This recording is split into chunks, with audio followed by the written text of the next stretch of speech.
Ada seorang ayah memerintahkan kepada anaknya untuk menjual jam tangan tua milik ayahnya. Dia katakan kepada anaknya, "Wahai anakku, bawa jam tangan tua ini pergi ke warung yang ada di depan rumah. Tanyakan ingin diberi dengan harga berapa. Namun jangan langsung dijual. Kabarkan dulu kepada ayah."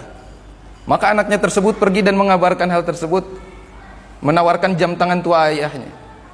Maka si penjual warung mengatakan, "Saya tidak butuh itu, karena yang saya jual hanya sayur dan sayur, tidak ada jam tangan." Maka anak tersebut kembali kepada ayahnya dan mengatakan apa yang dia ucapkan oleh orang yang tadi ditawarkan.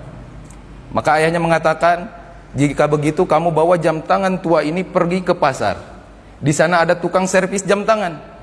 Tanyakan dia ingin membeli dengan harga berapa jam tangan tua tersebut."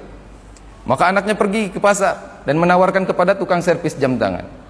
Ketika ditawarkan, "Tuan, inginkah membelikan jam tangan tua ini?" Maka tukang servis tadi mengatakan, "Saya beli dengan harga Rp50.000. Maka anaknya kembali kepada ayahnya dan mengatakan hal yang sama.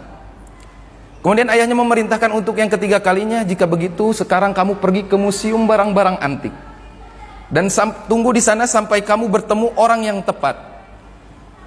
Ternyata hadirin yang mulia, di museum tersebut dijual barang-barang antik yang harganya tidak harga normal, tapi harga yang luar biasa, karena barang-barang lama. Ketika anak tersebut membawa jam tangan tua tersebut ke museum, dia bertemu dengan satu kolektor jam tangan. Ketika melihat apa yang dibawa oleh anak tersebut, maka kolektor tersebut langsung mendatangi anak tersebut. "Ini akan dijual?" "Benar, ini akan dijual." "Dengan harga berapa? Silahkan tuan mampunya membayar berapa?" "Ini jam tangan yang sangat tua sekali dan tidak pernah akan keluar lagi. Saya beli ini harganya 1 triliun. Kaget anak tersebut. Dia cepat-cepat kembali kepada ayahnya dan mengabarkan hal yang sama apa yang dikatakan oleh kolektor tadi. "Wahai ayah, ini jam tangan tua ini ternyata mahal. Ada orang yang ingin membelinya dengan harga 1 triliun rupiah. Ayahnya mengatakan apa? "Jangan dijual. Karena sesungguhnya ayah hanya ingin mengajarkan kepada engkau bahwa engkau hanya akan dihargai ketika berada di tempat yang tepat dan dihargai oleh orang-orang yang tepat."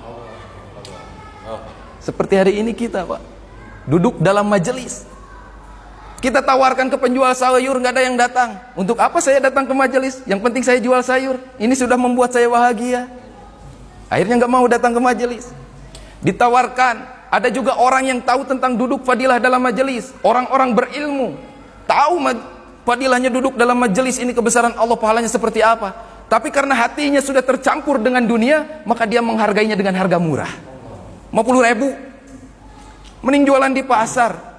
Padahal ustadz baheulana, tapi karena hatinya sudah tercampur dengan kebesaran dunia, maka dia menghargai satu majelis dengan harga murah. Tapi hadirin, ketika duduk di tempat yang tepat, berjumpa orang-orang yang tepat, maka yang memuliakan bukan saja orang-orang yang tepat, tapi zat yang maha mulia. Bapak-bapak, ini orang yang mulia, Pak, berada di tempat yang tepat. Tempat mana yang paling tepat selain di masjid? Masjid inilah tempat yang paling dicintai Allah. Tidak ada lagi tempat yang paling dicintai Allah selain masjid. Maka tempat inilah yang paling tepat. Siapa yang berada di masjid? Orang-orang yang tepat. Bukan hanya orang hadirin, makhluk yang mulia, yaitu para malaikatnya Allah Subhanahu wa ta'ala.